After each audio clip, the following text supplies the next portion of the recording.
This season, I'm going to a game in every round of the FA Cup, starting with the extra preliminary round and following the winning teams along the same path until I reach the Wembley final in May. My journey started at my local side, Hucknall Town, and has taken me to 6 different grounds across the 6 qualifying rounds and first round proper.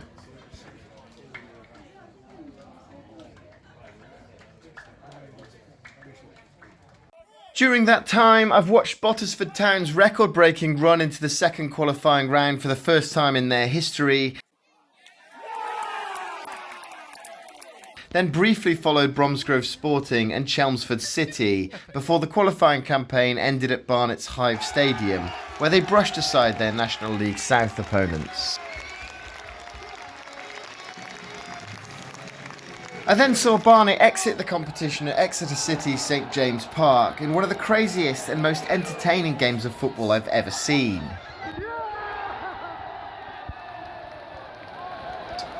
If you want to check out any of those videos, I'll put the link to my FA Cup Road to Wembley playlist in the description under this video.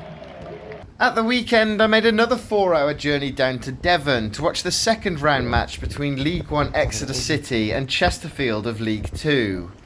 As the first round proper was a bit of a milestone on my journey, I'd sampled St James Park's Matchday hospitality last time I was here, but I wanted a different experience this time round, so I bought my tickets in the Adam Stansfield stand. I talked about Exeter City's hospitality package in my last video. You can find a link to that in the description under this video, but it's a fantastic experience, and at £65 per person, it's great value too. On arriving at the ground, the first thing I noticed was that the fan zone now has a temporary cover, which is a great addition as the weather was horrible on my walk up to the stadium. And as we had to be out of our hotel room by 11 AM, we arrived at the ground very early again. There's plenty to do in the fan zone though, so it didn't feel like we were hanging around too much. Located in the centre of the fan zone, the club shop has a wide range of Exeter City merchandise available, and it's well staffed so you won't have to spend too long queuing, even if it's busy. Opposite the club shop there's Thatcher's Bar, which sells a selection of beers and ciders, and right next to that is one of my main points of interest on this trip, the Kenneford Farm food stall. At first glance, the food here seems quite expensive. My wife had the hog roast bat, which was £8.50, but the food is such high quality that it justified its asking price. Exeter City were in competition with Bromsgrove Sporting and Chelmsford City, who have fantastic matchday food, but I think the Kenneford Farm stall's locally sourced food edges it here. Also in the fan zone, located next to the main ticket office, is the Centre Spot Bar. I didn't even notice this was here during my last trip, but it's a spacious area where you can relax pre-match, or buy a pasty or pie, so you really are spoiled for choice if you want to get food around the ground. I've been to so many football grounds that have an intimidating feel to them, especially as a visiting supporter, but St James Park feels really welcoming, and I noticed plenty of visiting fans among the home crowd as the atmosphere started to build. And at around 1 PM the players start arriving, and they're all happy to sign autographs and have pictures taken with fans. Here's Ilmari Niskanen giving an interview and having a laugh with some of the supporters in the fan zone. He was one of the first players to arrive and one of the last to disappear inside the ground, and had a beaming smile on his face while engaging with the fans. It would be so easy for the players to put their heads down and quickly disappear down the tunnel, but meeting the fans before the game has become something of a tradition at Exeter City. So after watching the players arrive, we took a walk round to the other side of the ground to the Adam Stansfield stand. And since I was last here, they've opened up a new merchandise kiosk which sells everything that's available at the club shop. This is a great addition, as not only will it reduce queuing at the main club shop, but it enables supporters arriving via the train station at this end of the ground to purchase memorabilia without having to walk all the way around the stadium. And cutting that walk out might be ideal for the club's older or less mobile supporters too. I'm easily tempted when it comes to food, so after enjoying a sausage roll and picking up a match programme, we took our seats in the Adam Stansfield stand. Although the view was good in the main stand, I feel like it's even better here, and while I was taking photos of the stadium, I was photobombed by Lexi the Lion, who stopped by to say hello. As the kickoff started to get closer, the atmosphere around the ground started to build, and considering the away supporters had to travel quite some distance, Chesterfield brought several hundred fans. And they were vocal. You could tell they fancied a bit of an upset. Chesterfield and your Exeter City.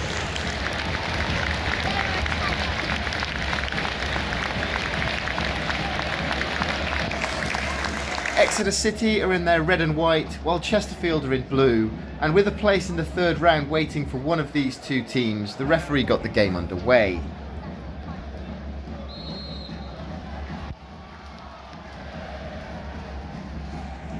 In the last round, Barnet had brought an attack-minded lineup which resulted in a high-scoring game, while Chesterfield had set themselves up a lot more defensively, with the massive Jamie Grimes in defence and Max Thompson in goal.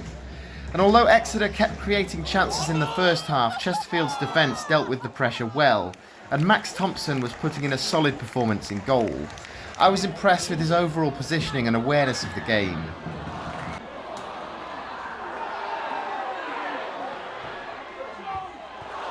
But after defending so well and withstanding the barrage of attacks in the opening 45 minutes, the visitors will be extremely disappointed to concede such a soft goal, 2 minutes into first half stoppage time.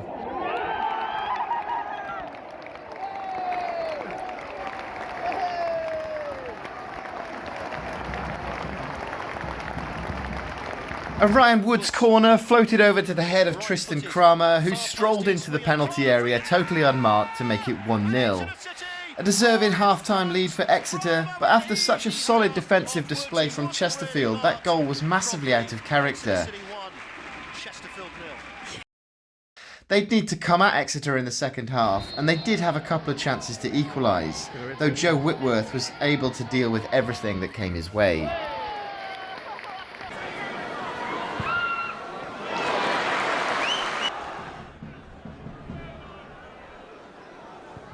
With Chesterfield pushing for the equaliser midway through the second half, they were caught out on the break, and Josh McGuinness made it 2-0 with his fourth goal of this season's FA Cup.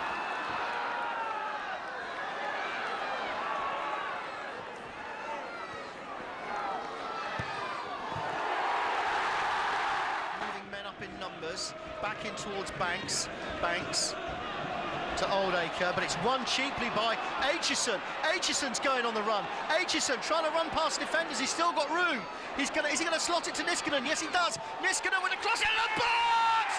And there's the... That goal seemed to kill off any chance of a fight back, as Exeter professionally saw out the rest of the game.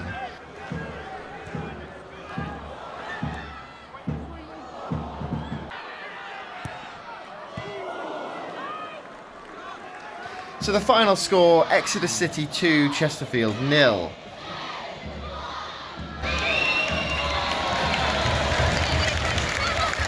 So it's Exeter who go into round 3 and now have the potential to meet one of the giants from the Premier League. Man of the match was Exeter's Tristan Kramer, who came up with the first goal as well as managing a clean sheet in the heart of the home side's defence. The official attendance was 4,782, which included 456 from Chesterfield. And that's a brilliant turnout. Fair play to every one of the visiting supporters who made the nearly 10-hour round trip. I think that was a fair result overall. Chesterfield offered very little going forward despite looking like a strong and capable team, but that's a credit to Exeter's organisation at the back. Despite this tie being around 200 miles closer to home had it been played at Chesterfield, I had another brilliant experience at St James Park. Exeter City are not only well supported, but it's the fans themselves who own the club, and they're extremely proud of that fact.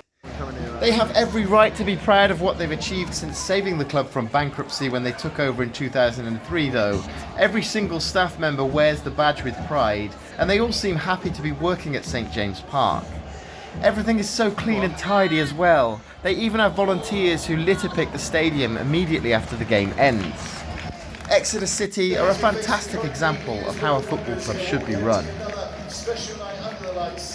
On Monday night, the draw for the third round was made, and I have to say, that was probably the most exciting point of this journey for me so far.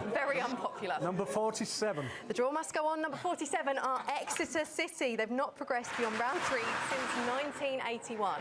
This room's not going to be quiet now. No. 29. Exeter City will be taking on Oxford United 17. And it's another trip down to Devon for me, as the Grecians have been drawn at home to Championship side Oxford United.